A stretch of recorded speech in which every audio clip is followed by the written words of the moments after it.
दोस्तों board exam 2026 40 सबसे viral प्रश्न बताने वाला हूं दोस्तों।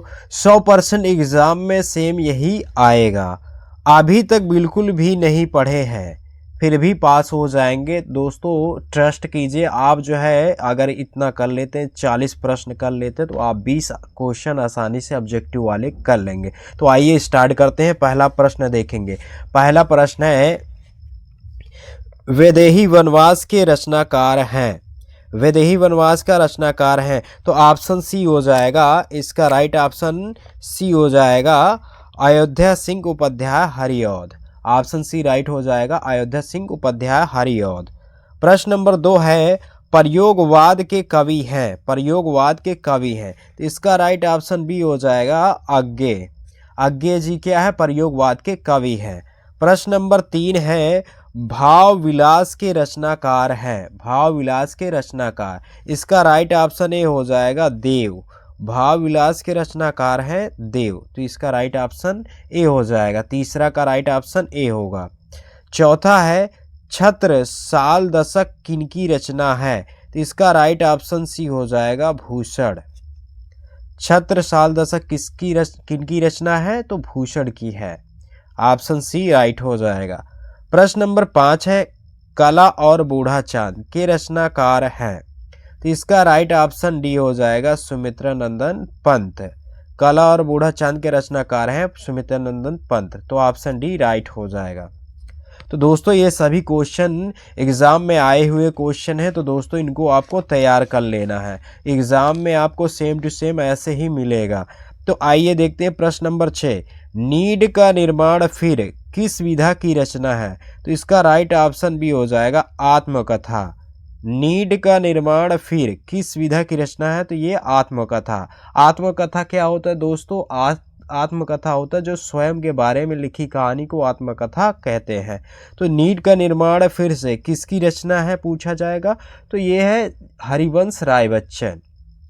किसकी रचना है, हरिवंश राय बच्चन की। अब प्रश्न नंबर देखेंगे 7।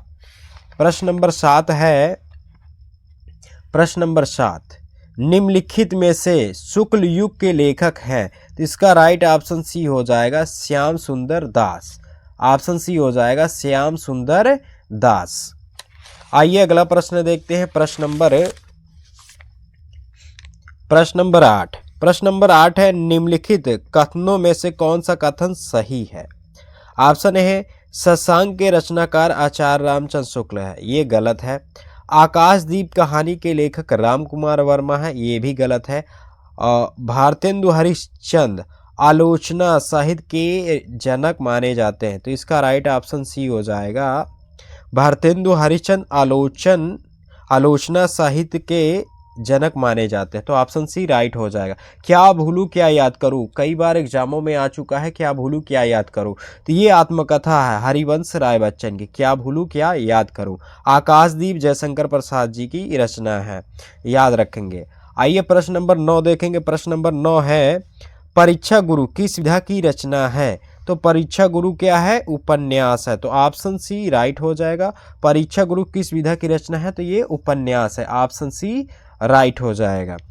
अगर पूछा जाएगा परीक्षा गुरु के लेखक कौन है, ये प्रथम क्या है, उपन्यास। हिंदी का प्रथम उपन्यास पूछा जाएगा तो परीक्षा गुरु है, तो ध्यान दीजिएगा। परीक्षा तो लाला श्रीनिवास दास, इसके रचनाकार कौन है, लाला श्रीनिवास दास, तो याद रखेंगे लाला श्रीनिवास दास परीक्षा गुरु के रचनाकार हैं।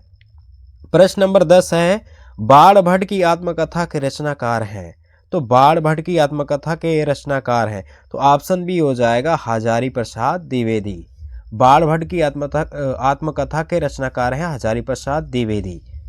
आइए अगला प्रश्न देखते हैं। प्रश्न नंबर 11, रस के कितने अंग होते हैं, तो रस के कितने अंग होते हैं, 4 अंग होते हैं, तो इसका राइट ऑप्शन बी हो जाएगा, 4 अंग होते हैं। कौन कौन से होते हैं, स्थायी भाव, अनुभाव, विभाव, संचारी भाव, ये रस के 4 अंग होते हैं। और रस पूछा जाता है, रस कितने होते हैं, तो ये 9 माने जाते हैं, वैसे कुल रसों की संख्या 11 होती है। आइए प्रश्न नंबर 12 देखते हैं।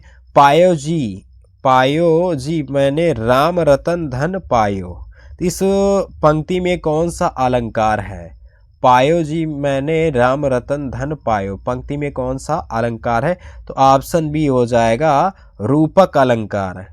जहाँ राम रतन धन पायो, तो यहाँ इस पंक्ति में कौन सा अलंकार है? रूपक अलंकार है, याद रखेंगे। आइए देखते हैं प्रश्न नंबर है 13। सोठा के पहले चरण में कितनी मात्राएं होती हैं? तो ऑप्शन सी हो जाएगा 11। तो ध्यान दीजिएगा, पहले और दूसरे ये कितने चरण होते हैं सोठा में? तो 4 चरण, पहला, दूसरा, तीसरा, चौथा। तीसरे यानी पहले और तीसरे चरण में 11-11 मात्राएं होती हैं, दूसरे और चौथे चरण में 13-13 मात्राएं होती हैं। किस में होता है? सोठा में। सोठा किसका उल्टा होता है? ये दोहे का उल्टा होता है। 16 मात्राएं किस में होती हैं? चौपाई में होती हैं, याद रखेंगे।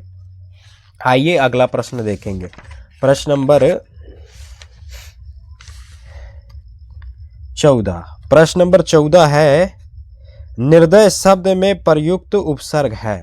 तो इसका राइट ऑप्शन सी हो जाएगा निर्धन दय हो जाएगा। तो ये निर इसमें निकलेगा, तो ऑप्शन सी राइट हो जाएगा निर। तो ये निर। तो अब अगला प्रश्न देखेंगे, प्रश्न नंबर 15। नील गाय में कौन सा समास है? तो नील गाय यानी नीला गाय, तो ऐसे निकालते हैं ना, नीला, काला, पीला, जिसमें विशेषण आ जाए, यानी किसी संज्ञा या सर्वनाम की जो विशेषता बताता है उसे हम विशेषण कहते हैं। जैसे छोटा, बड़ा, लंबा, चौड़ा, ये सब क्या है? विशेषण है। तो इस तरीके से आ जाएगा, तो ये क्या होगा? कर्मधारय समास होगा। जहाँ विशेषण और विशेष आएंगे वहाँ कर्मधारय समास होगा। तो नील गाय में कौन सा समास है? तो कर्मधारय समास है। प्रश्न नंबर 16 है, खेत का तत्सम रूप है। खेत का तत्सम रूप क्या होता है? क्षेत्र होता है। खा हमेशा किस में बदल जाता है? छा में। तो खा किस में बदलता है? खा छा में बदल जाता है। तो इस बात को याद रखिए। ये क्या होता है? खा ये तद्भव होता है और तत्सम में बदलता है, तो वो छा में चेंज हो जाता है, बदल जाता है। प्रश्न नंबर 17 है, युष्मत शब्द का पंचमी विभक्ति बहुवचन का रूप होगा। तो इसका राइट ऑप्शन सी हो जाएगा युष्मत। ऑप्शन सी राइट हो जाएगा। प्रश्न नंबर 18 है, भाववाच्य में किसकी प्रधानता होती है? भाववाच्य में किसकी प्रधानता होती है? तो ऑप्शन सी हो जाएगा क्रिया की प्रधानता होती है। भाववाच्य में किसकी प्रधानता होता है? क्रिया की। और कृतवाच्य में कर्ता की प्रधानता होती है, और कर्मवाच्य में कर्म की प्रधानता होती है। तो याद रखेंगे, भाववाच्य में क्रिया की प्रधानता होती है। प्रश्न नंबर 19, वाक्य के कितने तत्व होते हैं? तो ऑप्शन बी हो जाएगा 4। वाक्य कितने तत्व होते हैं? 4 होते हैं। तो इसका राइट ऑप्शन बी हो जाएगा 4। आइए अगला प्रश्न देखेंगे, प्रश्न नंबर 20। प्रश्न नंबर 20 है, अविकारी। अविकारी पद को अन्य किस नाम से जाना जाता है? तो इसको जाना जाता है अव्यय पद। क्या कहते हैं? अव्यय पद। ऑप्शन बी राइट हो जाएगा, अव्यय पद। अविकारी पद को अन्य किस नाम से जाना जाता है? तो अव्यय पद से। ऑप्शन बी क्या हो जाएगा? राइट हो जाएगा। आइए अगला प्रश्न देखते हैं,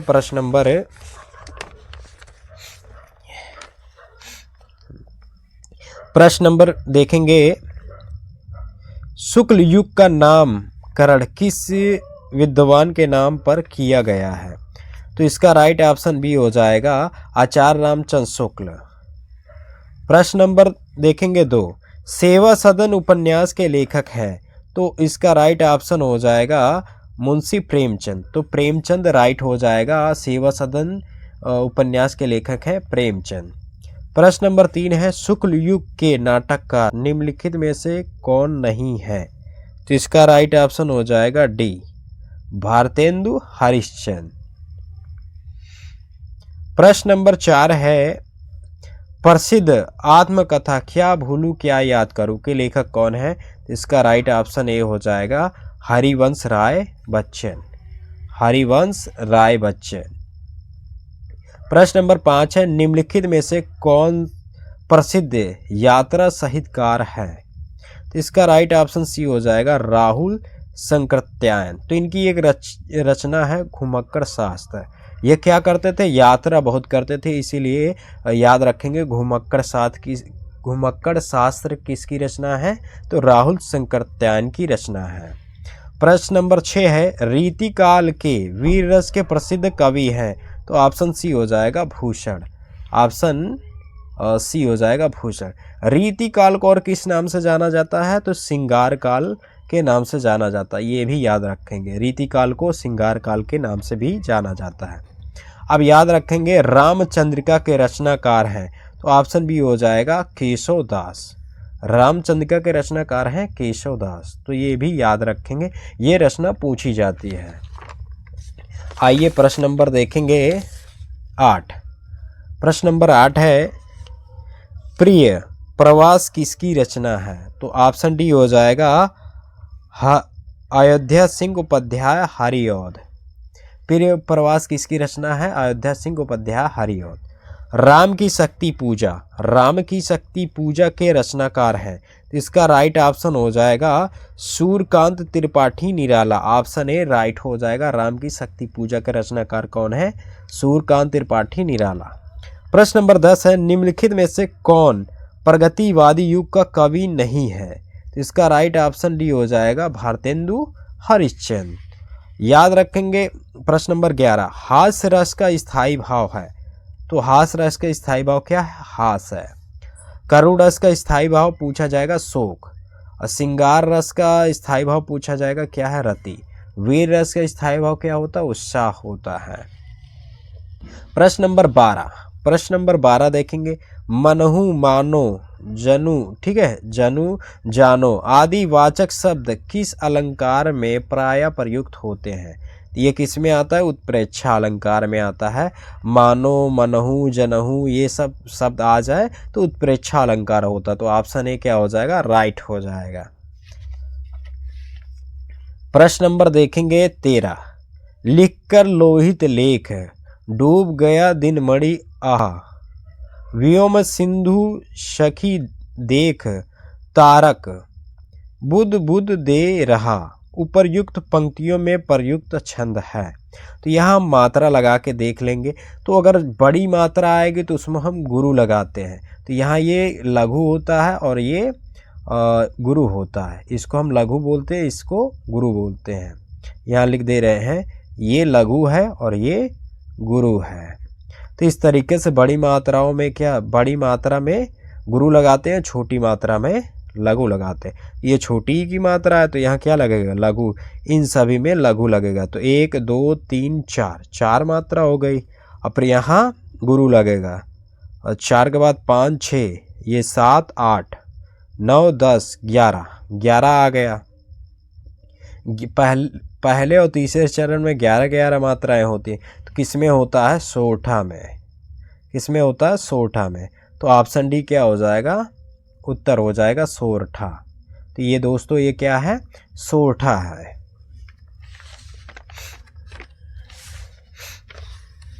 प्रश्न नंबर 14 देखेंगे,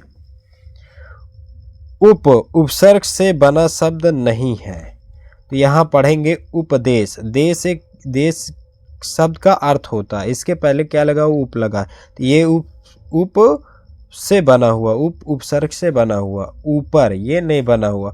उपनाम, नाम एक शब्द है और इसके पहले क्या लगा हुआ, उप लगा हुआ। वन एक शब्द है, इसके पहले उप लगा हुआ। तो ऑप्शन बी क्या हो जाएगा, उत्तर हो जाएगा ऊपर। तो उपसर्ग से बना शब्द नहीं है, तो कौन सा हो जाएगा, ऊपर हो जाएगा, ऑप्शन बी। प्रश्न नंबर देखेंगे, प्रश्न नंबर 15, दैनिक शब्द में किस प्रत्यय का प्रयोग हुआ है, तो दैनिक, इक, कौन सा, ऑप्शन ए हो जाएगा इक। दैनिक तो छोटी ई और का, दैनिक, तो याद रखेंगे ऑप्शन ए हो जाएगा। त्रिवेणी, तो ध्यान दीजिएगा जहाँ त्रि आ जाए, त्रि और पंच और चौ आ जाए, तो ये सब क्या है, संख्या निकल रहा है। जहाँ संख्या निकलता है वहाँ द्विगु होता है।